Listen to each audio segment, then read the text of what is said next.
こんにちは、ポンズです。今日ご紹介する本は、ハイパフォーマー思考、高い成果を生み出す7つの行動様式です。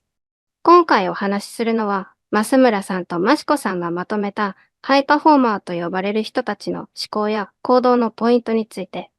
忙しいビジネスパーソンの皆さんは、これを聞くだけで、なるほど、こうやって成果を高めるんだ、というヒントを持ち帰っていただけると嬉しいです。私自身、企業を目指している身なので、こうやって考えて行動すればいいのか、と参考になるところがたくさんありました。今日はその学びをたっぷりと共有しますね。さて、この本を読むメリットをはじめにお伝えすると、自分がこれからキャリアをどう切り開いていくかが明確になるということです。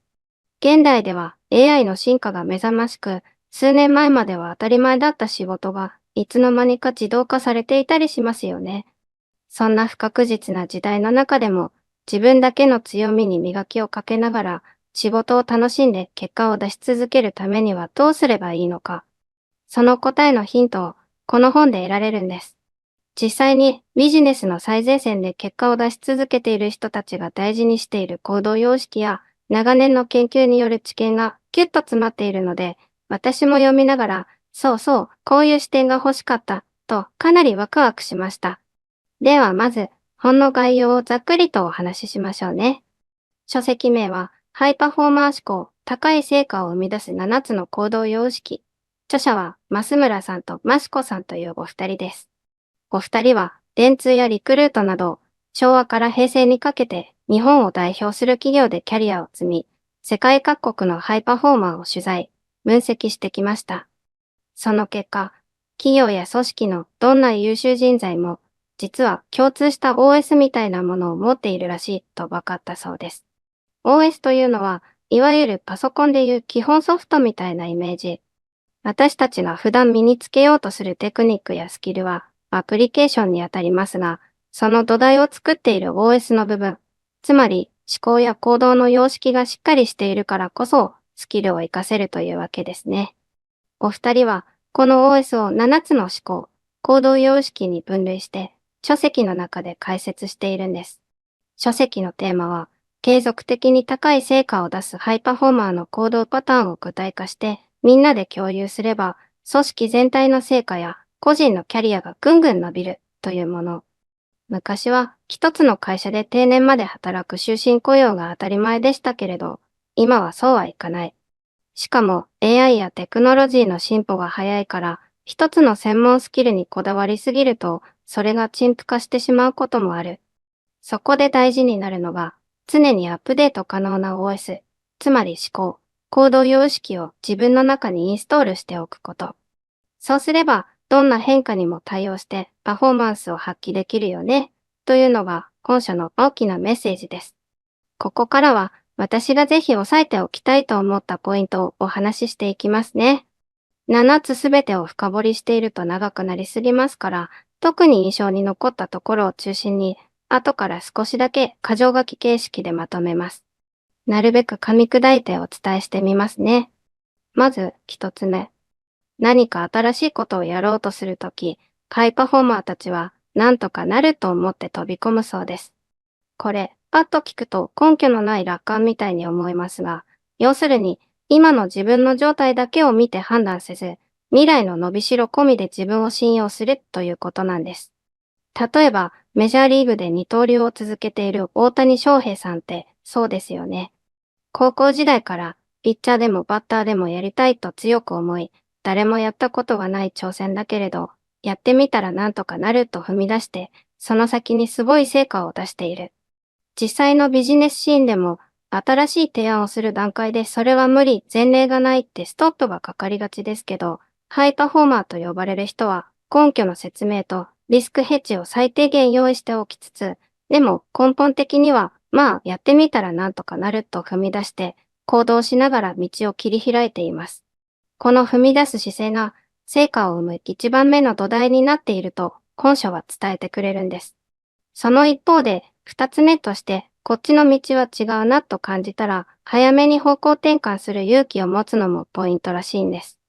野球で言うと、ジャンボ尾崎さんは高校時代に甲子園で優勝投手だったのに、すぐプロじゃピッチャーとして一番になれそうにないと見切って打者に転向して、それもダメならサクッとゴルフに。すると、ゴルファーとして大成功したわけですよね。ビジネスの世界にも似た例があって、自分が志望した部署に配属されたけれど、あれ、これ思ってたのと違うし向いてないと早々に気づいて部署移動して大活躍するケースとか、つまり、一度決めたから最後までやり抜くんだっていう頑固さだけじゃなく、今の道はきついかなと思えば別のやり方に切り替える柔軟性を持つ。これもハイパフォーマーの特徴なんですって。もちろん、ちょっと努力してみてダメなら早々に諦めようという緩い話ではなく、ちゃんと創意工夫をして、それでも違うと思ったら潔く変えるという意味ですよ。私もこれを読んで、一度決めたら歯を食いしばって最後までやるのが正解って思ってた部分があったから、そこに固執しない方がいい場合もあるんだなぁと目から鱗でした。さらに、三つ目、自分と異なる価値観や文化を積極的に受け入れるという姿勢ですね。これ、例えば番組制作のプロデューサーさんがわざわざ自分と真逆の意見を言いそうなメンバーをチームに入れるというエピソードが出てきます。なぜそんな面倒くさそうな人を入れるのかというと、自分だけでは気づかない弱点を補ったり、新しい発想が生まれたりするからだそうです。有名な映画監督の黒澤明さんも、羅生門や七人の侍のシナリオを複数の人と共同で書いて、お互いのうるさいダメ出しをあえてもらいながらブラッシュアップしていたんですよね。途中で衝突することもあったけれど、結果として世界的な名作になった。つまり、最初から自分一人が正しいなんて思わず、いろんな人の意見を面白がって取り込むことで、高いパフォーマンスを実現する。これってビジネスでも同じですよね。私も以前、いろんな会議で、いや、それは違うんじゃないかと言われるとドキッとしちゃったりするんですけど、実はそういう異なる角度からの意見こそが、後から大きなチャンスを生むきっかけかもしれないなって感じています。四つ目は、仕事をプレイするという考え方です。この本では、レイバー、ワーカー、プレイヤーという区分けが紹介されていて、命令されていやいややらされるのがレイバー、決められた範囲で黙々とこなすのがワーカー、そして自分なりに工夫して楽しみながら取り組むのがプレイヤー。ハイパフォーマーは間違いなくプレイヤーに属していて、例えば一見ネガティブで大変な顧客クレーム対応とかでも、どうやって相手の怒りを鎮めながら満足してもらえるか、ゲーム感覚で考えて自分のスキルとして消化させちゃうんです。もちろん、お客様の怒りを軽んじるという意味ではありませんよ。むしろ、本気で相手に寄り添いながら、どう動いたらうまくいくんだろうと楽しみながら挑戦している。これがいわゆるプレイヤーの思考。クレーム処理や後ろ向きな作業でも、ここをクリアしたらゴールだというゲーム的視点を取り入れることで、苦労が充実感に変わるんですって。私も YouTube で台本を作るときは、正直ネタ切れだって凹む日もあるけれど、じゃあ新しい切り口を見つける楽しみが来たって考えたら、少しワクワク感が出てくるんですよね。五つ目は、常に学び続ける。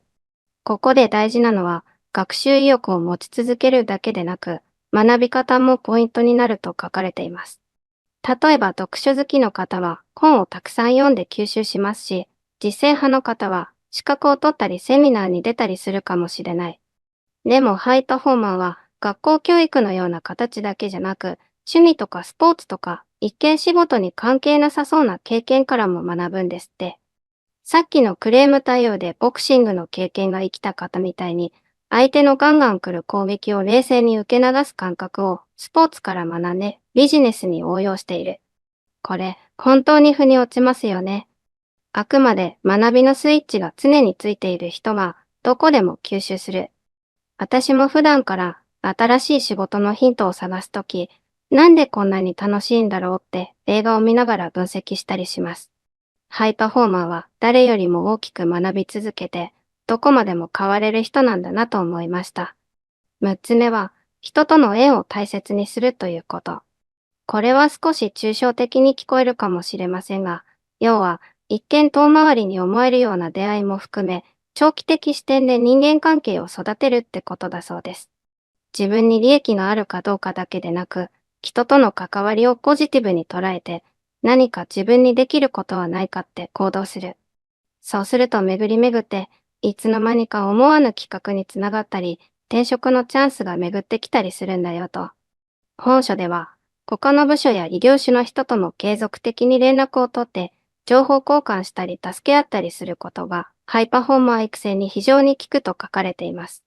社内だけでなく、同業他社や取引先、さらには全く違う業種まで意識的に知り合いを作ってみるのって、最初はちょっと勇気がいりますよね。でもその縁を丁寧に育てている人ほど、大きなプロジェクトを仕上げる際に力を借りられたり、自分の新しいビジネスに合うメンバーを紹介してもらえたりする。ビジネスの大半は結局人なのだと、この本でも何度も強調されていました。最後7つ目は、物事を斜めから見る。これ、どういうことかというと、当たり前だと思われている前提に対して別の視点から問い直す姿勢ですね。クリエイティブの世界だと、斬新な CM を作るトップクリエイターって、こうするのが王道という常識を一旦疑って、あえて全然違う表現をぶつけてきますよね。ビジネスでも同じで、例えば広告代理店のトップ営業が常に、このクライアントは過去にこうだったけど、本当にそれがベストなのか、他の発想はないのかと自問自答して、新しい提案を生み出している。要は、これはこういうものだと思考を固定してしまわないんです。常に他のやり方ってないのというモードを持っている。これがイノベーションを引き寄せるんだと。特に不確実な時代だからこそ、斜めからの視点は新しいチャンスをくれるんだなと思いました。ここまで7つの行動様式が大事なんですが、もうちょっとわかりやすく軽くまとめるなら以下にしますね。短くまとめます。1、なんとかなると思ってチャレンジする。2、違うと感じたら柔軟に方向を変える。3、自分と違う価値観を楽しみながら取り込む。4、仕事を遊び心でプレイしてみる。5、ずっと学び続ける。6、人とのつながりを心から大事にする。7、常識を疑い、斜めから物を見る視点を忘れない。この7つがハイパフォーマーの OS として機能していて、あらゆるスキルや知識の土台になっているというわけです。ここがしっかり身についている人は、AI やテクノロジーが進歩しても自分のやれることをどんどん広げながら成果を出し続けられるんだよと。この本、読んでいると、あ、確かにそれで成功する人よく見かけるわ、と思うエピソードがたくさん詰まっています。ただ、メリットばかりかといえば、やはり難しさや注意点もあります。例えば、なんとかなると思ってやってみること自体は大切なんですが、根回しや最低限の準備がなさすぎると、逆に周囲に迷惑をかけてしまうし、信用を失いかねない部分がある。だからこそ、本書でも、なんとかなると楽観する一方で、ちゃんとリスクを考えて準備する、柔軟な姿勢も求められると強調されていました。また、異なる価値観を認めるのは素晴らしいことですが、自分のアイデンティティをしっかり持っていないと、いろんな意見に振り回されてしまうこともあるかもしれませんよね。要するに、バランスが大事だなと感じました。とはいえ、この本は例が豊富で面白いので、読んでいると自然と、よし、私もやってみようと前向きになれます。それに、7つの行動様式をどう企業に浸透させたのかという事例もあって、インドネシアの電通支社がハイパフォーマー分析を導入したら大成功したとか、評価制度に組み込んだら、社員たちが自発的に行動様式を取り入れ始めたとか、リアルな結果が示されています。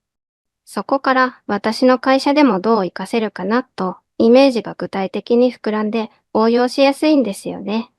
ちなみに私が特に印象に残ったお話の一つに、評価制度をガチガチに作り込みすぎるのは、日本ではあまりうまくいかない場合もある、という点がありました。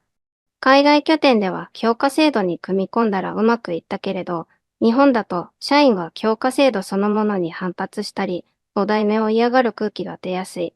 そこでイントラネットにインタビュー集を公開して、読みたい人が自由に読む形にしておきつつ、少し社内ポスターで宣伝するだけにしたら、意外と自主的に読む人が増えて大成功したそうです。確かに日本の組織には制度として押し付けられると嫌がる部分がある気がするので参考になりますよね。こういう具体例が満載なので企業の人事やマネジメントの方にもぜひ読んでほしいなと思いました。では最後に全体をざっと振り返ってまとめますね。本書のエッセンスは、スキルや知識はいつか陳腐化するけれど、思考、行動の OS はアップデートしながら生涯活かせるということ。その OS として7つの要素が挙げられていて、なんとかなる精神や柔軟性、違う意見との融合、仕事をプレイする姿勢、常に学ぶ意欲、人との縁の大切さ、そして斜めの視点が欠かせないよ、と。人生100年と言われる今だからこそ、年齢や性別、立場を問わず、自分を新しくアップデートし続ける必要がある。だから一度きりのキャリアに安住せず、自分の世界をどんどん広げていくためにも、この7つを身につけようよという提案が本書には詰まっています。もし皆さんもちょっと行き詰まりを感じる、どうやってこれからキャリアを描こう、もっと成果を出したいけど、どうしたらいいんだろうって思っているなら、ぜひ読んでみてください。特に仕事をプレイする感覚は、忙しい日々を少し楽しくしてくれるはずですよ。あと、人との縁が回り回って大きな成果につながるという考え方も、視聴者さんのキャリアの中で必ずプラスになるはずです。試してみた感想をぜひコメントで聞かせてほしいなと思います。これからもこんな感じで教養になる本を紹介していきますので、よかったらチャンネル登録をお願いします。また紹介してほしい本があればコメントで教えてください。では、ゴンズでした。また次回の動画でお会いしましょうね。